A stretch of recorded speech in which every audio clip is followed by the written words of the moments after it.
When the James Webb Space Telescope was launched, we expected it to refine our understanding of the universe, not to unravel it.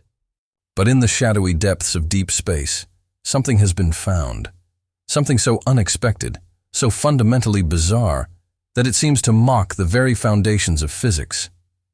Hidden among the earliest structures after the Big Bang, a new class of object has emerged, too small to be galaxies, too powerful to be stars, and too red to be anything we've ever seen. Before, these mysterious entities were invisible to every telescope until Webb arrived. And now, with its unprecedented infrared vision, the impossible is finally visible.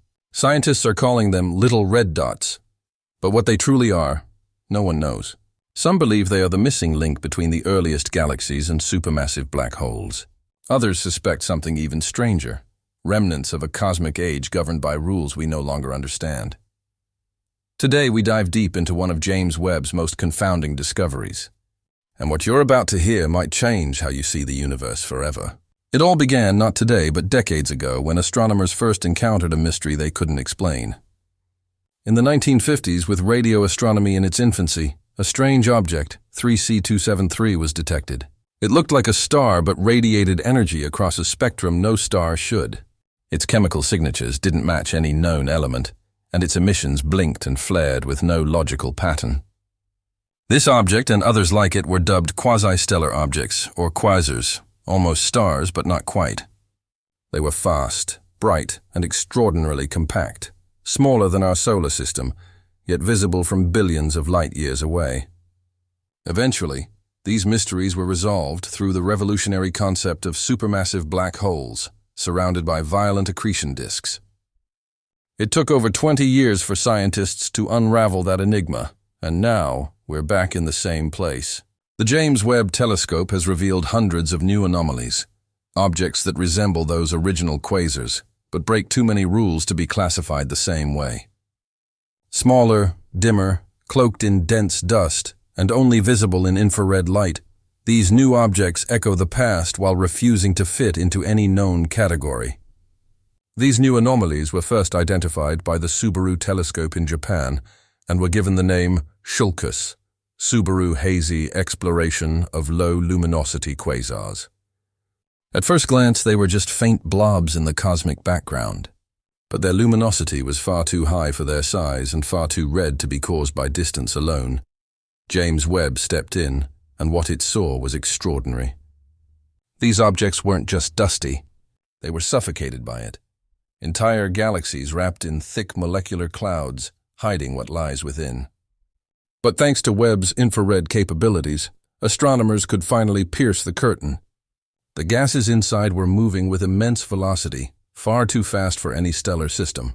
The only explanation? These objects were being pulled by the gravity of supermassive black holes. Yet these black holes were different from any we've ever studied. Their host galaxies were too small, their light signatures didn't match any known quasar, and they were hidden, their jets and accretion disks buried beneath cosmic fog. They weren't just faint quasars, they were something else, perhaps something more primitive. Perhaps something that existed only in the chaotic youth of the universe and disappeared before our galaxies even formed. As the data piled up, patterns began to emerge. Shulkus, though small, shared a surprising number of traits with the infamous little red dots discovered in Webb's early deep-field images. These red dots were everywhere, yet invisible to every instrument except Webb. They glowed only in infrared. They were compact, hyperluminous, and coated in dust. But here's the catch. They seem to exist only in a narrow cosmic window, from about 600 million to 1.5 billion years after the Big Bang. Before that, and after that, they vanish. What could exist for just 1 billion years and then disappear completely? The more scientists examined their spectra, the clearer it became. These weren't galaxies, at least not in the traditional sense, nor were they simple quasars. These were active galactic nuclei of a completely new class, black holes that grew too fast in systems too small, surrounded by environments too extreme. Some researchers now believe that these red dots may be the embryonic form of modern quasars, or even a failed evolutionary path of black hole formation. But there's another more unsettling possibility. that they are the remnants of a different physics, a time when the universe itself operated under different rules, and the remnants of that age still flicker across the sky in Webb's infrared. The most compelling part of this entire mystery is what we don't see. Many of these red dot candidates, despite showing all the traits of black hole-powered objects, emit no X-rays. This was once a major argument against the black hole theory because active galactic nuclei should flood space with high-energy radiation. But now, scientists believe the answer is more terrifying. The dust is so thick, so dense that it swallows the X-rays, trapping the most energetic emissions inside and only letting through the faint red whispers that Webb can detect. If true, it means that we've missed entire populations of active black holes in the early universe, hidden not by distance, but by the very fabric of matter around them. This implies a much higher number of supermassive black holes than previously estimated. And yet, we're still left with deeper questions. Why did they grow so fast? Why did they disappear? And what else is out there, still hidden in wavelengths we haven't yet unlocked? Because if the red dots and Shulkus are connected, we might have just discovered a completely new life cycle of galactic evolution. But if they're not, we may have just found an entirely new type of object in the universe, one that defies everything we thought we knew about matter, light and time. As researchers analyzed the faint light emitted by these strange new objects, they noticed something even more unsettling: chemical fingerprints that didn't match anything we've ever seen. In past discoveries, spectral lines were often linked to common elements like hydrogen, helium, carbon, and oxygen. But in the case of these impossible objects, many of the lines were either too wide, too shifted, or simply unidentifiable. This wasn't just a case of redshift due to cosmic expansion.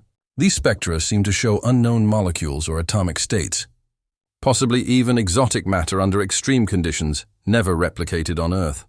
Some lines hinted at ionization levels that would require energies beyond what stars can produce. Others behaved in erratic patterns, flickering between visibility and silence, suggesting a dynamic, unstable chemistry. The implication is chilling.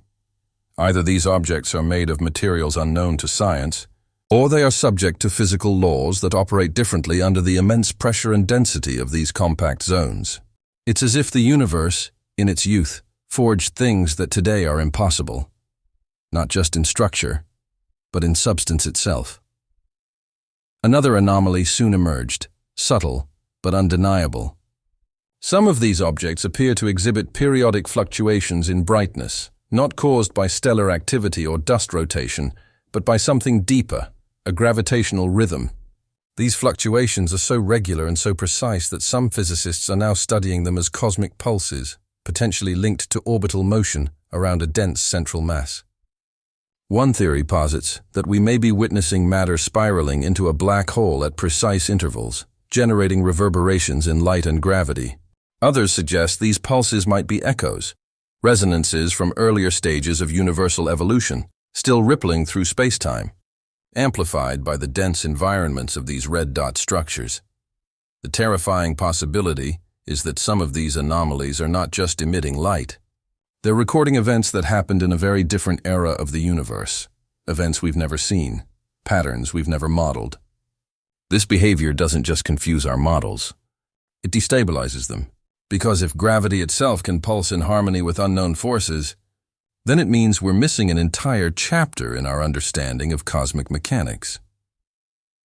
What makes this discovery even more staggering is that these impossible objects might not be rare. They might be everywhere, simply hiding from view. Scientists now believe that the red dots, Shulkus, and similar dusty active galactic nuclei could number in the millions, perhaps even billions, scattered throughout the cosmos, just out of reach of our visible light instruments. Webb has revealed that these objects are not randomly distributed. They form clusters, filaments, and structures eerily similar to the cosmic web we see in simulations of galaxy formation. Yet unlike normal galaxies, these objects are more compact, more volatile, and more luminous in the infrared spectrum. This has led some to theorize that these anomalies are actually the first generation of organized cosmic structures, the scaffolding upon which galaxies were later built. But if that's true, why don't we see their descendants today? Did they evolve into something else, merge with early galaxies, or simply burn out in a blaze of physics-defying glory? The idea that so much of the early universe was invisible until now is deeply unsettling and profoundly humbling. We weren't looking in the wrong place. We were using the wrong eyes. Perhaps the most disturbing thought to emerge from these discoveries is that the laws of physics themselves may not have been constant throughout time. Some theorists are beginning to entertain a radical idea, the constants of nature.